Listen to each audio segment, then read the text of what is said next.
Hello everyone. देखो यार, 26 दिसंबर 2025 को जियोपॉलिटिक्स में एक ऐसा मूवमेंट आया जिसको इग्नोर करना मुश्किल है। इसराइल ने ऑफिशियली सोमालीलैंड को एक इंडिपेंडेंट कंट्री के तौर पे रिकॉग्नाइज कर लिया। ये सिर्फ एक डिप्लोमेटिक अनाउंसमेंट नहीं है, ये हॉर्न ऑफ अफ्रीका के लिए एक जियोपॉलिटिकल अर्थक्वेक है। क्योंकि सोमालीलैंड कोई नई एंटाइटी नहीं है, वो 34 साल से इंडिपेंडेंट तरह से एग्जिस्ट कर रहा था, बस दुनिया ने उसे देखना चूज नहीं किया। सोमालीलैंड का हिस्ट्री समझना ज़रूरी है। 26 जून 1960 को ब्रिटिश सोमालीलैंड एक इंडिपेंडेंट कंट्री बना। सिर्फ 5 दिन बाद 1 जुलाई 1960 को वॉलंटरली सोमालिया के साथ मर्ज कर गया। लेकिन ये यूनियन कभी इक्वल नहीं रहा। सोमालिया के मिलिट्री रूलर सियाद बारे के टाइम पे सोमालीलैंड के डोमिनेंट आइसैक क्लैन को सिस्टमैटिकली टारगेट किया गया, डिस्क्रिमिनेशन, रिप्रेशन और वायलेंस। इसी फ्रस्ट्रेशन से 1981 में सोमाली नेशनल मूवमेंट बना और 1991 तक एक फुल स्केल इंडिपेंडेंस वॉर चला। बारे रिजीम ने हरगेसा जैसे शहरों को बम्बार्ड किया हज़ारों सिविलियंस मारे गए और जनवरी 1991 में सोमालिया का सेंट्रल स्टेट कोलैप्स हो गया। इसी वैक्यूम में मई 18, 1991 को सोमालीलैंड के क्लैन एल्डर्स ने बुराओ कॉन्फ्रेंस के बाद फॉर्मली इंडिपेंडेंस डिक्लेयर कर दी।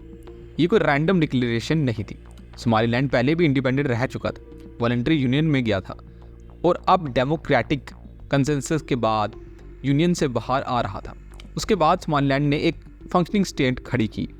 Constitution, elections, president, parliament, army, अपनी करेंसी। 2001 के रेफरेंडम में 97% लोगों ने इंडिपेंडेंस के फेवर में वोट दिया था। फिर भी 34 साल तक जीरो इंटरनेशनल रिकॉग्निशन।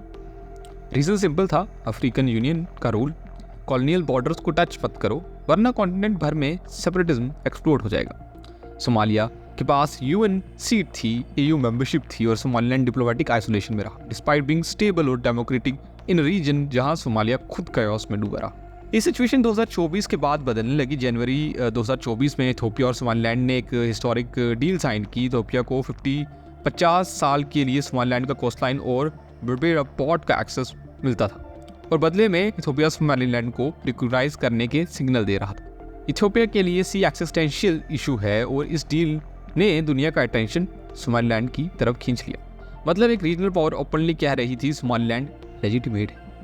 फिर आता है दिसंबर 26, 2025। Israeli prime minister Benjamin Netanyahu और सोमालीलैंड के नए प्रेसिडेंट अब्दुर्रहमान मोहम्मद अब्दुल्ला अली, जिनको सिरो के नाम से जानते हैं, वीडियो कॉन्फ्रेंस के थ्रू म्यूचुअल रिकॉग्निशन अनाउंस करते हैं। इजराइल सोमालीलैंड को सॉवरेन स्टेट मानता है, डिप्लोमेटिक रिलेशन एस्टैब्लिश करने का प्लान होता है और सोमालीलैंड अब्राहम एकॉर्ड्स फ्रेमवर्क को ज्वाइन करने की बात करता है। ये सोमालीलैंड प्रेसिडेंट के लिए भी सिंबॉलिक था, ऑफिस संभालते ही उनकी पहली बड़ी डिप्लोमेटिक में। इजराइल के लिए ये मूव रैंडम नहीं है। एक तरफ अब्राहम एकॉर्ड्स को मिडिल ईस्ट से आगे एक्सपैंड करना है, मुस्लिम मेजॉरिटी रीजन्स के साथ नॉर्मलाइजेशन का नैरेटिव बिल्ड करना है। दूसरी तरफ सोमालीलैंड का location Gulf of Aden, Red Sea gateway, global trade routes के बिल्कुल बीच, इजराइल के मैरीटाइम और सिक्योरिटी इंटरेस्ट के लिए एक परफेक्ट स्ट्रेटेजिक पार्टनर है। सोमालिया अस्टेबल है, जिबूती में चाइना का हैवी प्रेजेंस है और इजराइल को हॉर्न ऑफ अफ्रीका में एक रिलायबल एलाई चाहिए था। सोमालीलैंड फिट बैठता है। सोमालिया का रिएक्शन प्रेडिक्टेबल था, गुस्सा, condemnation, UN security council meeting की डिमांड।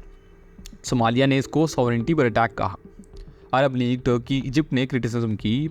इंटरेस्टिंगली डोनाल्ड ट्रंप ने इजराइल के मूव से डिस्टेंस बना लिया और कहा कि यूएस अभी सोमालीलैंड को रिकग्नाइज नहीं करेगा, जो दिखाता है कि यूएस इजराइल अलाइनमेंट में भी क्रैक्स आ रहे हैं।